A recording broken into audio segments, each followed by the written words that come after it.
My little brother is being bullied for his imaginary friend. I just discovered the truth and turned the whole town into his fan club.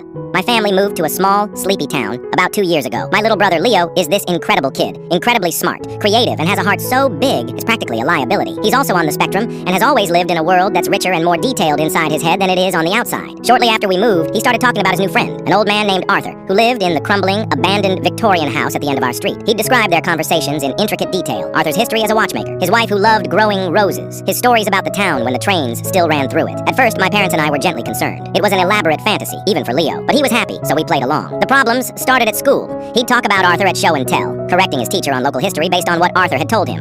The other kids, as kids do, latched onto it. They called him a freak, a liar. They'd dare him to go knock on the door of the haunted house. My tough, stoic little brother started coming home with his spirit visibly crushed, his stories about Arthur becoming more hesitant and secretive. I was ready to find these kids and teach them a lesson in the most unwholesome way possible, but my parents forbade it. I felt helpless. The turning point was a rainy Tuesday. Leo had come home crying after a particularly brutal day. I couldn't take it anymore. I grabbed a flashlight, told my parents I was going for a walk, and marched straight to the derelict house. I wasn't sure what I was going to do. Maybe just scream into the void. The front door was boarded up, but a side window was loose. Fueled by big brother rage, I squeezed inside. The place was a time capsule, filled with dusty furniture and the smell of old wood and decay. And in the living room, my blood ran cold. There, sitting in a moth-eaten armchair, was a skeletal human figure. I almost screamed and ran, but I didn't. Because next to the skeleton on a small table was a beautiful, ornately carved wooden box. And next to that, a photograph in a tarnished silver frame. A young couple on their wedding day, standing proudly in front of this very house. The man's face. It was the face Leo had drawn 100 times. Arthur. This wasn't an imaginary friend. My brother had been coming here talking to the remains of a man who had died alone and forgotten. The truth was more heartbreaking than any fantasy. I called the police immediately, my hands shaking. The subsequent investigation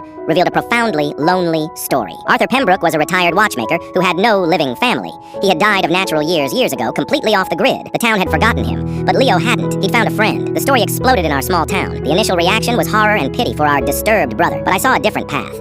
I went to the local historical society with the box I'd found. It wasn't filled with treasure. It was filled with something better. It was Arthur's life's work, meticulously detailed journals about the town's history, breathtakingly intricate sketches for clockwork designs that were never built, and hundreds of photographs he had taken himself, documenting 50 years of the town's life. I worked with the society to scan and archive everything. We set up an exhibit at the local library, The World Through Arthur's Eyes. The centerpiece was Leo's story, not as a creepy tale, but as a beautiful connection that transcended time. I stood by his side as he, my shy little brother, became the expert. Kids who had bullied him now gathered around, their eyes wide, as he explained Arthur's design for a water-powered clock or pointed out his own house in one of Arthur's old photos. The narrative flipped entirely. He wasn't the weird kid with an imaginary friend. He was the boy who had rediscovered a lost piece of the town's soul. The mayor gave him a certificate of appreciation. The Historical Society made him their youngest ever honorary member. The bullies now ask him questions about local history for their school projects. The revenge was never confrontation. It was revelation. I didn't have to fight anyone. I just helped my brother prove that the beautiful, detailed world in his head was real all along. And in doing so, he gave a forgotten man his legacy back and became the town's unexpected hero.